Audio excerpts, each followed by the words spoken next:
Hi, I'm Ren, and welcome to my first adventure on a server called SaltyMC, where my goal for this video is to make a cactus farm and to get rich with said cactus farm. This will be a documentary series and going day by day, starting with day one. It was the first day, and as soon as I logged on, I found a desert immediately and placed a schematic and started making the outline for where the cactus farm would eventually go. I didn't get much done, but I did secure the location and start. On day two, I got some decent progress where I got some help from random players to help dig the hole. This didn't come with its setbacks though. A player that was helping dig the hole decided to make a claim inside of the dig site. This would be an issue when I go to claim the area, but for now it's fine. This is also when I realized that I need way more claim blocks than I currently have to make sure this spot doesn't get griefed. However, that's a problem for future me. It's unlikely someone's gonna grief a spot with nothing in it. I also noticed a player at an XP farm I went to was in a restricted area that goes by the name of GamerDad402, which will come into play a little bit later. And on to day number 3. If I planned on becoming the richest player, I think it would help to know the strategies that the players that are currently the richest use in order to get to the top. I gathered some intel from one of the players that has a connection with one of the richest players.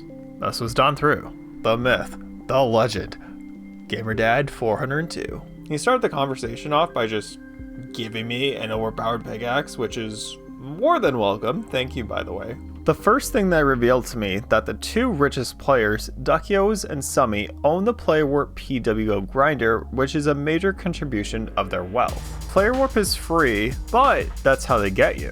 More about that later. There is also a paid premium warp called Grinder Plus that costs 100,000 in-game coins. I didn't have the means to buy it yet, so that can wait for another day.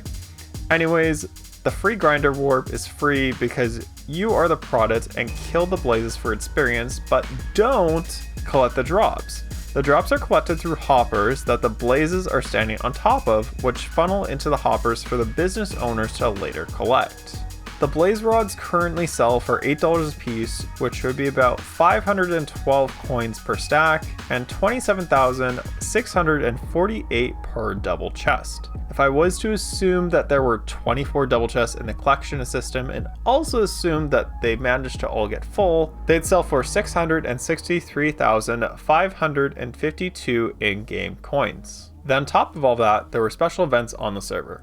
Most notably, the sell event, where everything that you sold would sell to the admin shop for double.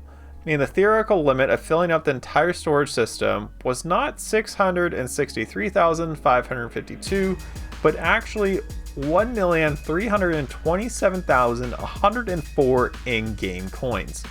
No wonder why these players were the richest ones on the server. Additionally, the owners also had an underground gambling facility. The major of their wealth was likely created passively as a result of the work they previously did by setting up this player warp. Why didn't I think of this? Well, it's not like it's only like day 3 on the server and I have like basically nothing to my name.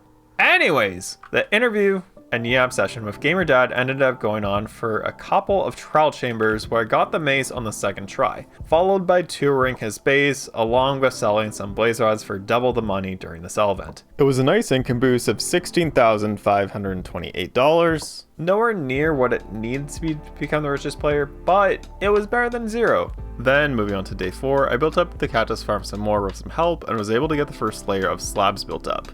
I then gained the trust of one of the helpers so much that the player begged me to blow them up with an end crystal. So I did as they wish, and then before logging up, I took a screenshot of the player claim in the build site that still needed to be removed. GamerDad was also very kind to gift me some netherite gear, which was an upgrade from some of the old tools and armor that I was wearing. Day 5 was pretty uneventful. Between the last score and this one, I filled the entire thing with slabs, and that's pretty much it. When day 6 rolled around, it was about time to clean up my room. And by room, I mean my base. So I added some paths around the base and then collected some items to make an auto smelter. The auto smelter would be used in order to smelt the stone needed for the cactus farm. I marked out where I would put the auto smelter and cleared out some land. Some amazing news also came across my table. Remember the player that claimed inside the dig site? Through a staff member's help, it was finally unclaimed. This player must have had some very important blocks inside of it.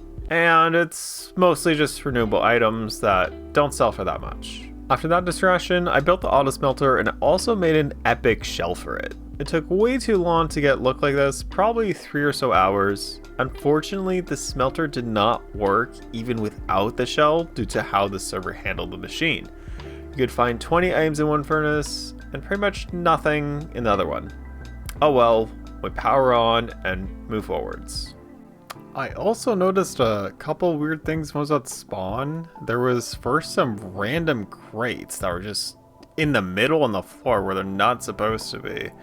And then there was like a big white box when you press tab, so is the server falling apart or is it just me? Ignoring the glitchiness of the server and machines on the server, I just tore down the auto smelter machine and just made a redstone-less design, which is based off 2 hopper minecarts being placed very precisely with blocks shoved into them with a chest on top. This design is by Ilmango, and it has 0 issues on the server, and I kind of gave up on decorating it, so gross smelting pit it is. I then met with a player that would change the trajectory of how long it would take to gather the stone for the project. Turtle5568. He showed me that there were custom enchants on the server that you could buy with experience by typing in /enchanter. The enchantment that he decided to show me was a trench pickaxe, which mines stone very fast, allowing you to practically insta-mine a 3x3 area, which was a game changer. I could collect the stone for the cactus farm about 10 times faster and clear out large areas of land. Not like I needed to clear out large sections of land, but this would be helpful for gathering tons of stone for the cactus farm. I then wrapped up the day by making the underside of the cactus water funnel look much nicer. On day 8, I was finally able to get my hands on a Trench 6 enchantment book. This is how it went. This is an 89% rate. This should work. It worked! Trench 6 wasn't the highest level, but it was sufficient enough. I then used some of my stone from the super smelter to place some more layers in the cactus farm. I then got a message from Turtle saying that he had access to inside the collection area of the grinder warp. Once I warped in there, I was able to accurately count the number of chests that was there.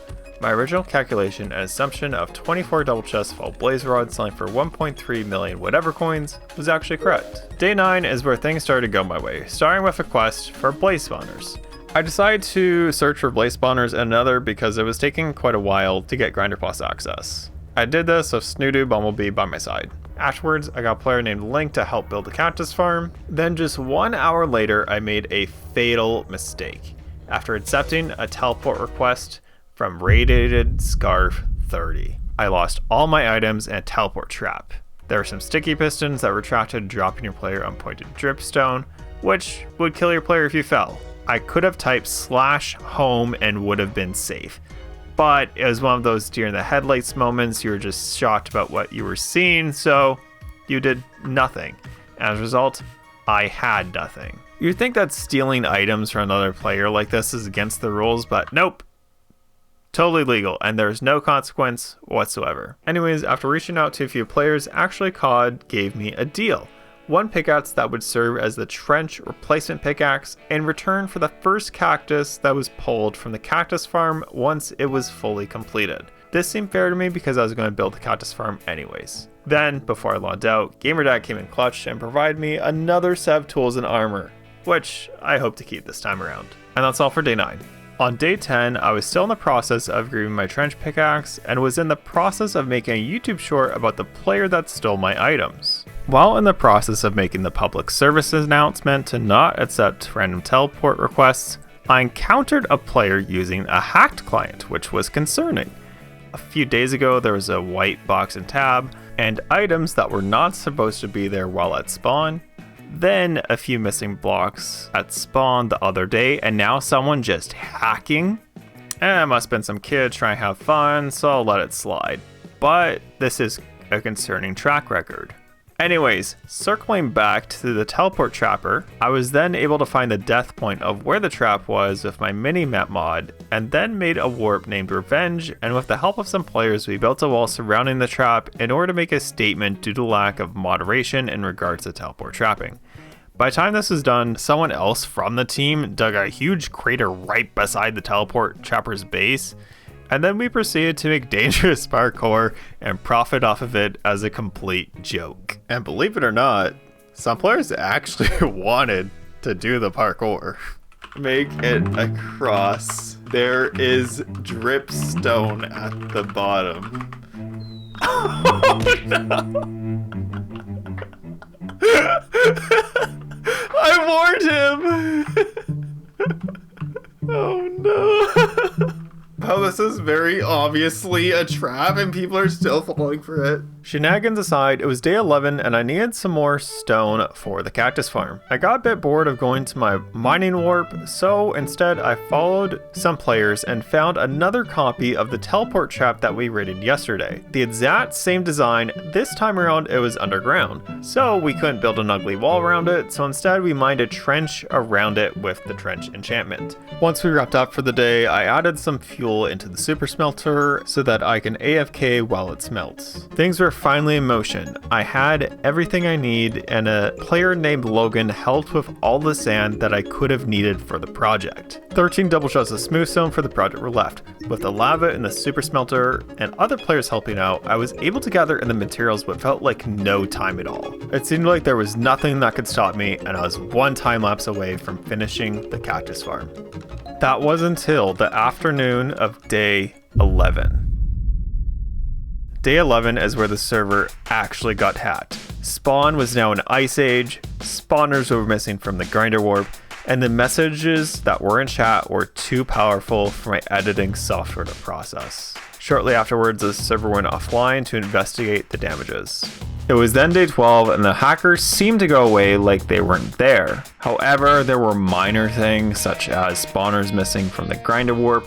However, that's besides the point. Back to the cactus farm, the player Blitz assisted me by helping gather stone for the cactus farm. I finally had the materials to execute my master cactus plan. After logging off for 3 hours for a well-deserved break, I logged back in and noticed that there were players desperately trying to get back into the server, which could only mean one thing. The server must have been hacked again. Everyone was so bored. In fact, my player was pushed from spawn to the fishing docks. This truly left the player base left in shambles. On day 13, there wasn't anything happening on the server, like at all. And then I heard a familiar sound. There was an upcoming announcement tomorrow, day 14.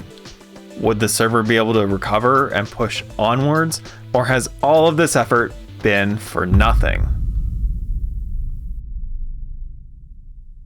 Day 14.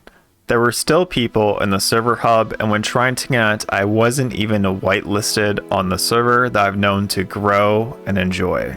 After checking the server's Discord group, it was confirmed. The hacker wreaked enough havoc for the world to get completely reset. It was finished. I have failed my mission making a cactus farm and being the richest player using a cactus farm. Not all stories have a happy ending, but they do have an ending regardless. But was it truly all for nothing? No. Throughout all this, we have learned some valuable lessons. Even though I didn't get to build the cactus farm, one thing that did stand strong was the community. This project would have taken much longer than just 2 weeks to gather materials alone if it wasn't for Turtle that showed me the pickaxe enchantment, or like actually COD, which was swift to help with providing a backup pickaxe that would eventually replace the one that I lost. And for the shenanigans I did with the teleport trapper with Cosmic's team that I was just able to hop into no questions asked. And certainly, last but not least, is GamerDad 402 that helped me with backup gear and share intel about the grinder warp and how the richest players made their fortune and then quit. Thank you for everyone for watching this video. I greatly appreciate it, and I will leave you with this. 2 weeks have passed, with a dream to expand and meet a demand. Our plans were foiled, not by choice, yet another player's command. Through the hardships and the loss, thy spirit shall stand tall. It was never about the farm or the wealth, yet the community that grew it all.